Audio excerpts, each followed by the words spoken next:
I want us to talk about the roadmap to the one new Nigeria. What is the roadmap to the new? What exactly is the one new Nigeria? What is this all about? Well, the One New Nigeria movement is about promoting unity and celebrating our diversity. Because we believe that Nigeria is a beautiful country. It's really beautiful people.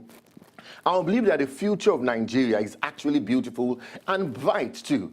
And what we're trying to ensure right now is that we're ensuring to engage stakeholders in the community, influentials, even regular people on the street, to start talking about that new Nigeria. There's been a lot of hate speech, a lot of negative comments coming out in the media. We don't want hate speech again. We want love speech. We want to change the paradigm of Nigerians from thinking negative about their country to start speaking positively and thinking positive about the country. I know to build my company, DiasporaPR, and for you to reach this level of success, you have to think positively, you have to act positively, and you have to speak life into your situation. If we begin to do that as Nigerians, we shall begin to see change in our nation. Now, the One New Nigeria movement, I remember Apostle Tunde Bakare in his State of the Nation address on Sunday, he said one thing. Exactly, he said something, and this is an idea I formed while back in the UK without even knowing this kind of thing, because I believe there's a change in the system, a change in the spiritual and also in the physical, that this is imperative. He said that he sees a new north rising. He says he sees a new south rising.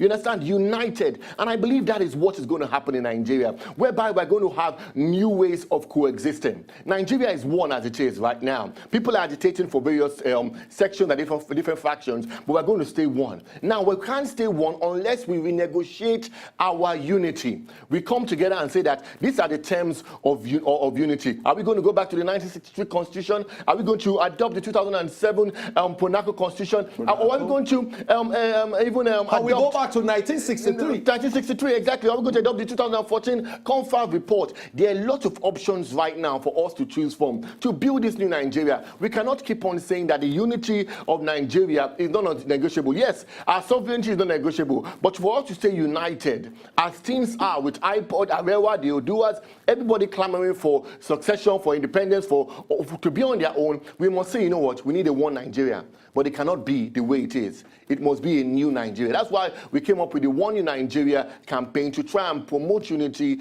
and also celebrate our diversity. Okay, awesome. I didn't interject because I may have to puncture some of your ideologies and all of that. Not because I want to play the devil's advocate. No. It's just that sometimes I wonder why, if some of these things can happen. I wonder if we can walk this talk. I wonder if we will have a collective, an encompassing buy-in into this idea. How do you see a one new Nigeria emerge in a country where injustice is the order of the day? Our Nigerian flag is green, white, green, and it's saying peace, unity, and progress, but there's injustice in the system. I'm going to be taking Jermaine's thought on that when we come back from this short break. Stay with us and join us again. All right, we're back, and it's Crossfire Earn Channel 259 on DSTV and UHF 57 on our terrestrial platform. This is Crossfire, and you can always call in and let us know exactly what you think about some of our conversations in the studio.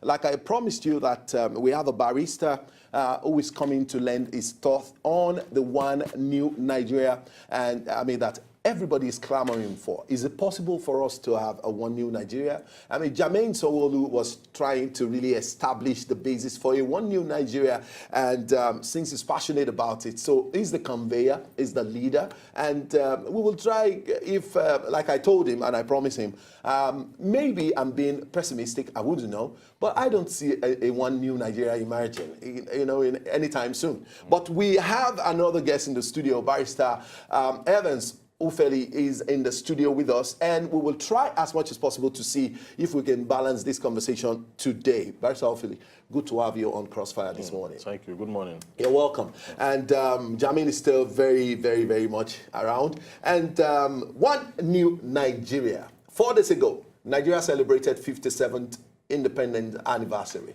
and people are clamoring that, okay, going forward, there's a vision 2020, and there are so many things tied to that. The economy is tied to that. The development of Nigeria is tied to that. The advancement of Nigeria is tied to that. Having a one new Nigeria is tied to the vision 2020. Nigeria should rank one of the best, or most valiant 20 economics in the world by 2020, even though the leadership of the country at the moment is promising that 10,000 megawatts will be constant by 2020. Do you see one new Nigeria any time from now? Jermaine can see that. Yes. I will tell you what I can see, but let us just know what you are saying. Well, one new Nigeria is possible. Okay. But in between that possibility is work. Okay. Because if we do not sit down to address our differences, cross the lines and dot the T's properly, because if you look at it, the question of our differences has posed a lot of problems for us as a country. I remember during the First Republic when you had a regional system. Okay, each region had their own constitution. Each region were separate with their own. As at that time, the Eastern region was the greatest economy in Africa. Then the country was still one. Before they came with the Decree 34 unification and brought Nigeria into one centralized entity with a federal structure that is theoretically presented to the public as a structure of diffusion of power, but it's just a parade of a centralization. You understand? So the major issue here is this. One Nigeria is possible, but bringing one Nigeria to the fore, if you look at Catalonia, look at Cameroon, it's about economic injustice. If we have unwittingly balkanized Nigeria into geographical zones, which is not even in the constitution, if we have unwittingly, and each region have, their states, six states, exactly. And a particular region is lacking in one, even though geography is so unkind to that region by virtue of population and landmass. But then you have created an unconstitutional acceptable parameter, which is geopolitical zone. Then you should begin to address the economic injustice of that. If you are talking about one Nigeria, your appointment must be all-inclusive. Barrister Ofeli, as my culture is, I think you have a bias to the East. I think so. It is just a feeling. Well, yeah, because we're talking about justice. Okay. Okay? Mm-hmm. Anywhere in the world, once there is injustice, you will hear the cry. Okay? Look at it from history, from Bible days, from look at the Songhai Empire, if you want to look at the history of Africa and all that, and you want to track it down to what we have today, we have issues on ground. Let us not shut our eyes down to these issues. Let us not say because this particular region have this. I know that from the beginning, the Eastern region had a fair deal of the crops of issues in Nigeria, but at some point they had issues, okay? But then the issues must be addressed. If you say that we went to a civil war where we lost a lot of people, you understand? Mm-hmm. And we need not go there again. And the issues that created the war, you have not addressed it. I actually don't understand what they're saying. One Nigeria is possible. One united Nigeria, strong force is possible. Okay. But then we must address the issues and the indices of injustice. Don't you think that the agitations coming from the southeast of Nigeria is intentional? Because, I'm saying it's intentional. This question is for Jermaine. I'm saying it's intentional and deliberate, and that is because they have seen a level of willingness in the Buhari-led government to probably enshrine justice in the country. Why is it coming at this time? Why didn't we have this agitation during the Jonathan-led administration? It's one big Nigeria. How come we never really had this drum beat so loudly and so agitatingly during the last administration? Why now? Well, it's just been crescendoing to this point. It has been building up to this point. Okay. You must know that Nnamdi Kanu did not just start his campaign regarding the IPOB movement, the succession of the Alpha. He has been doing that in the UK 4 or 5 years ago. He has been talking, traveling the world.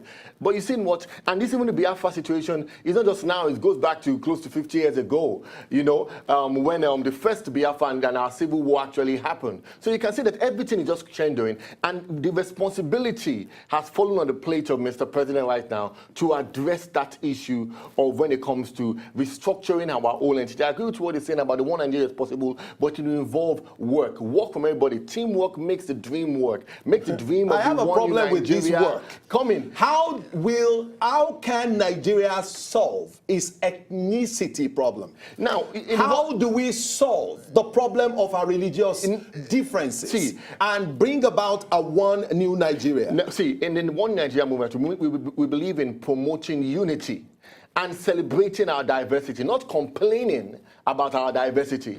Because the diversity should be our strength. People, different minds, different ideas, different cultures, different paradigms, different ways of seeing things should actually add and make us a richer and a stronger culture. If we see that as a problem, then we're going to have problems. Now, the thing about national identity is an issue too, because Asiwaju Bola Ahmed Tinubu even said it. He said that at the more point in time, did we come together to negotiate what it means to be Nigerian? It doesn't mean that I'm Igbo first and I'm Nigerian. We have to have the identity. If true federalism, whereby different states, different units, federation units come together and say they want to form a whole, they want to come together under different set of laws to be able to govern themselves with the central government or the federal government. And as I said, that when it comes to the 34 and what happened to the unitary system that the military tried to impose to control things, now we have to break things up and say, you know what does it mean to be Nigerian? Our identity is paramount. In America, you have the Texans, you have the people from the South, people from the North. They are all around the place,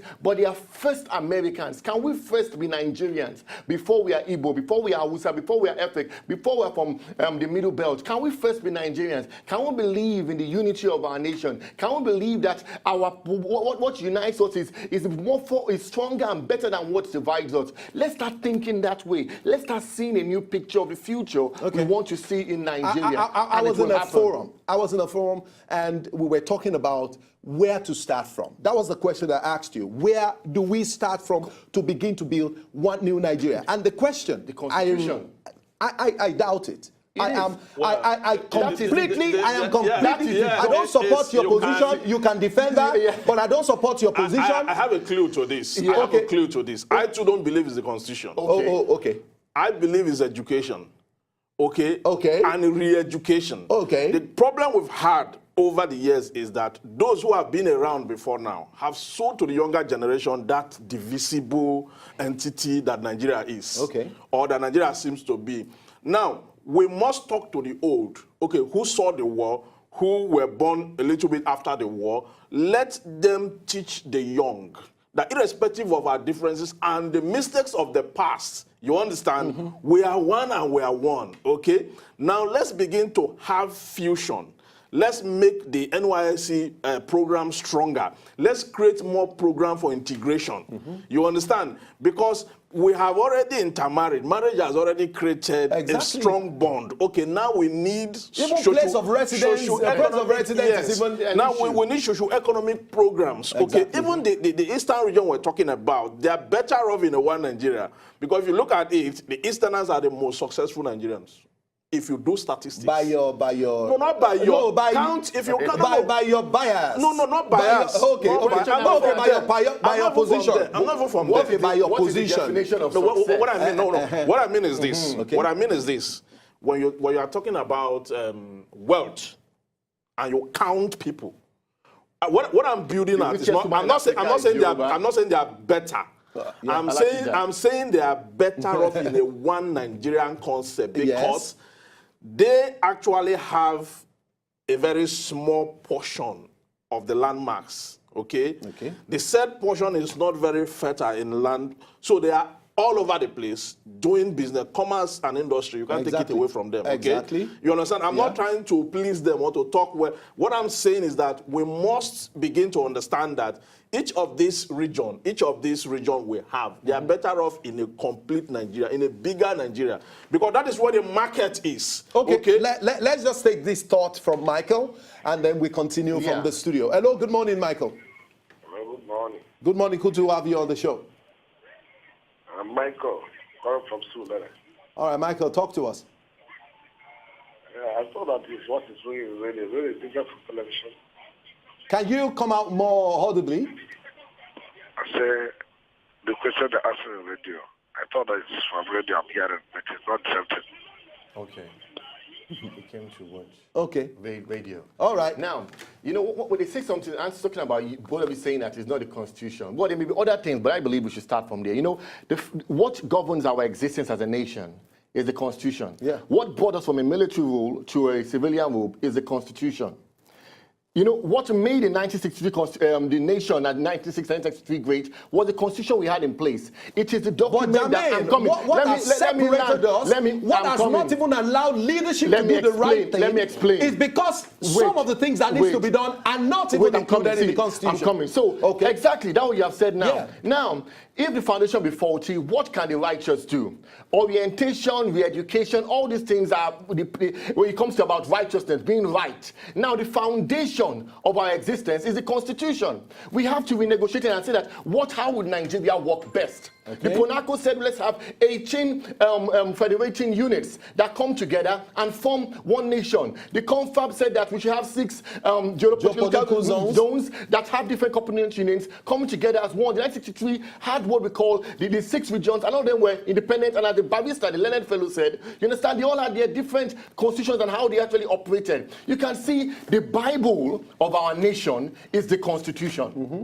Now, you cannot start from Z and expect to have great results. You must start from A, B, C, D, precept upon precept, block upon block, build a great nation. And that's why I believe it's so. If the Constitution gives more power to a certain segment based on local government, based on geographic landmass, based on population, more benefits than the other people, if they say in the educational system that the certain sectors will have more privilege than other people to get into education systems, there's a question about that. Okay. And that's why I believe, and I'll end with this, in this thought, is that for the Buhari administration to experience success, it wants to have success in military, when it comes to security, when it comes to economy, when it comes to employment. A restructured Nigeria is the solution to all Buhari's problems. Okay, fantastic. Let's take your last comment. Yeah, I mean, we lost time on the show. I want a situation where that chapter 2 of the Constitution, talking about our socio-economic right from section 13, subsection 1 down to, we talk about the fact that sovereignty belongs to the people, through which government derive her legitimacy. That the security and welfare of the people shall be the primary purpose of government. That is the Constitution. Now, in that socio-economic, we have all the issues outlined there are issues of economic importance for the citizen. But do you know what? Section 6, subsection 6C of the Constitution brought an ouster clause and said that the government can only do that as at when practicable. What is when practicable is not defined by the Constitution. Okay, so now you have until government make that particular part justiciable, because you cannot take government to court on those issues, and that forms the primary basis of our existence. So, but if you cannot take the government to court to that effect, then it means that it is just there like just a waterlog. You don't have any constitutional rights or to take government to court to enforce it. All right. So until we make it enforceable, we are still not where we are. All right. Thanks so very much, gentlemen. I'll take a last word from you because we have to go right now. Make it like 10 seconds. Thank you very much. I really believe in a one new Nigeria. I believe that many people out there believe in one new Nigeria. Let's work together. Let's build together. Let's make that reality, that our dream of the one new Nigeria, our basic reality. Visit oneunigeria.org and join the team.